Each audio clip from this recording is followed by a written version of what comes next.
Hey guys, this is Subhashish Mishra, your test coach. Today we'll learn about web service. We'll cover what is web service, what is importance of web service, how web service works, what is WSDL and UDDI, what is SOAP web service, what is RESTful web service. First, let's understand what is web service. In simple term, we can say a service which is available over the web is known as web service. Any service which is available over the web is known as web service. What it means, how it works, bit difficult to understand, right? Don't worry, let me explain you with a generic example, then we'll understand it with some real time example. For example, you have been to a restaurant for a lunch. Once you get your table, you have to give order to the kitchen, which means you need to communicate your order to the kitchen. And once your food is prepared, kitchen is going to serve your food on your table. Now, there is a person who is going to involve in this process of communication. He is a waiter. He comes to your table, notes all your orders and inform same in the kitchen, and once food is ready in the kitchen, he serves those food at your table. So here waiter acts as a web service. As a waiter, the web service takes a request from a source, takes that request to the database, fetches the requested data from the database and returns a response to the source. Here you can ask me a question, what is the big deal here? Without waiter, also we can directly go to kitchen and can inform our order in the kitchen directly. In that case, what is the importance of waiter or web service?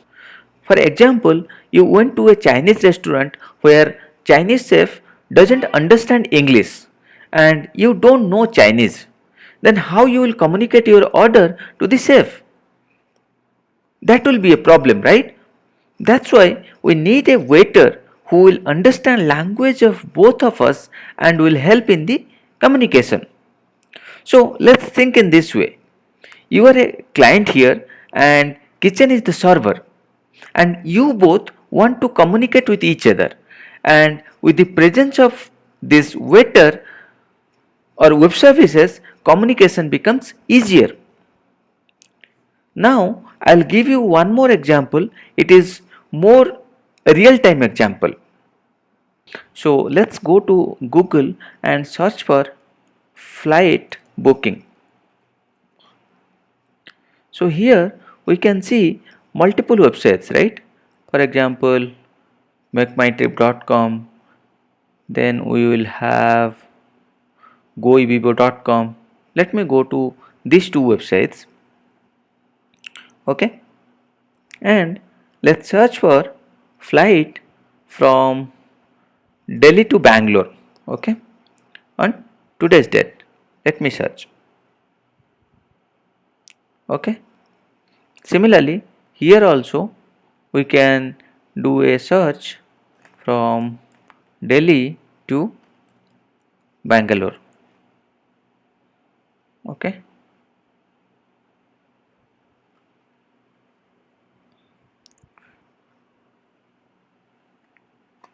so what we are seeing here, it is listing multiple flight details with the time of travel and price. We can book accordingly. Both the websites are showing, right? Some flights with the time and all. Fine. So how it is working? Let's say this is Make My Trip website and this is GoIbibo website, and there are multiple airlines available like Indigo, SpiceJet, AirAsia, Vistara. These websites communicates with all these airlines. It sends some request and gets some response and displays the flight details like time of travel, price and all. But how it is possible for Make My Trip or GoIbibo to get data from these airlines? Will they get access to their databases? No, that is not possible because of security reason. No airline will allow to a third party to access their databases. Then there may be another point that these airlines are providing or dumping their data to these websites on every hour or half an hour. That may be possible, but think about it. There are multiple websites like MakeMyTrip and GoEbibo, and these airlines need to provide data to all of them in an hour basis, which is very difficult. Again, one more big challenge is flight status can change at any point of time. Websites need to show real time data. What it means? For example, Indigo is updating his data in every half an hour to MakeMyTrip. For example, at 10 am, Indigo dumped data to MakeMyTrip and MakeMyTrip website is showing seats are available for flight booking.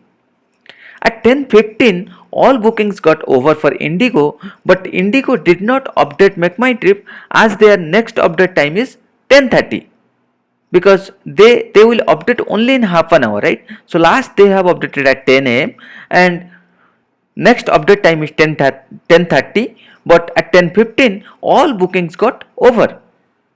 So in between 10:15 to 10:30, MakeMyTrip will allow customers to book a flight, where in real all seats are booked for Indigo. It can create a big problem for customers or passengers. In this case, MakeMyTrip needs data in each second from the airline. Then how these things are working in real time? All these airlines have exposed their web services through an API, and these websites use those web services to communicate between the airlines. So it has a common format in which it sends out a request and receives a response in same format, and same response is shown in the website.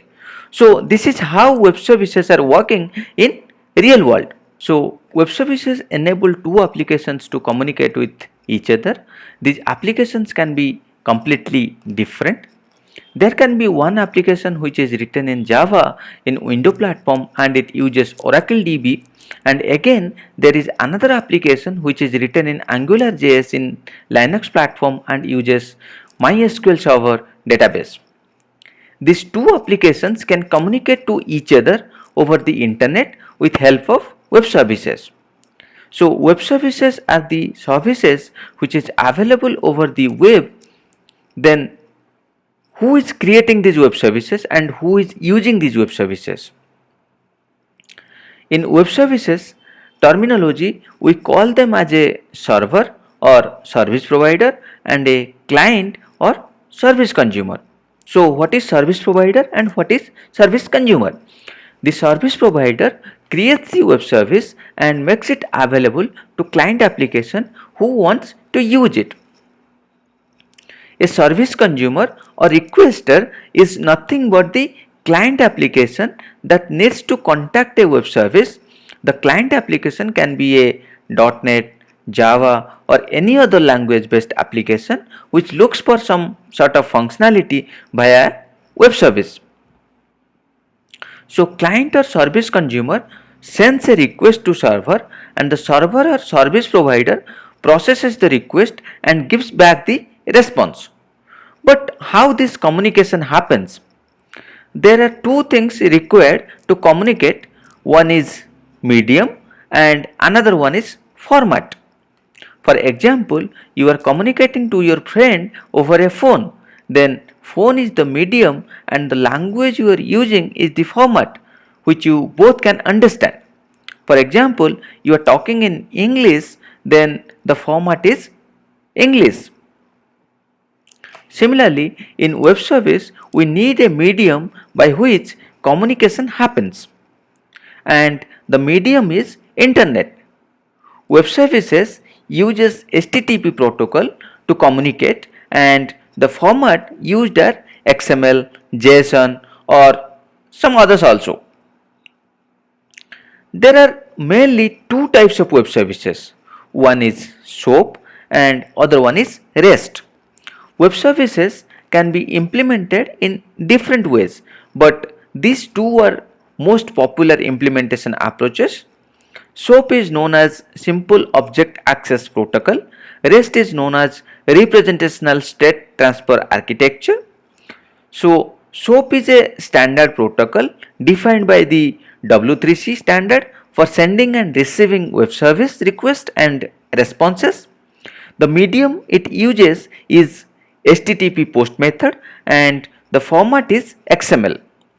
So in SOAP, if you want to create, get, delete or update some information, it is always sent in HTTP post format and the format of data is XML. So XML is the common format used for accessing SOAP web services. SOAP messages are exchanged between the service provider applications and service consumer application within the SOAP envelope. As SOAP uses the simple HTTP transport protocol, its messages are not got blocked by the firewalls. Anyway, we'll learn in detail about SOAP in our future tutorials. So let's understand what is REST. REST means representational state transfer. It is an architecture that generally runs over HTTP. The REST style emphasizes the interactions between clients and services, which are enhanced by having a limited number of operations. In REST, the medium is HTTP, but we can use leverage and use other HTTP methods like post, get, put, delete, patch, and the formats are like XML, JSON, simple text. REST is usually preferred for mobile and web apps as it makes application work faster and smoother. REST is more flexible than SOAP. Anyway, we'll see in detail of in our next tutorials. Thank you. If you have any questions, please let me know in the comment section. I'll try to explain it. Please like, share and subscribe to my channel.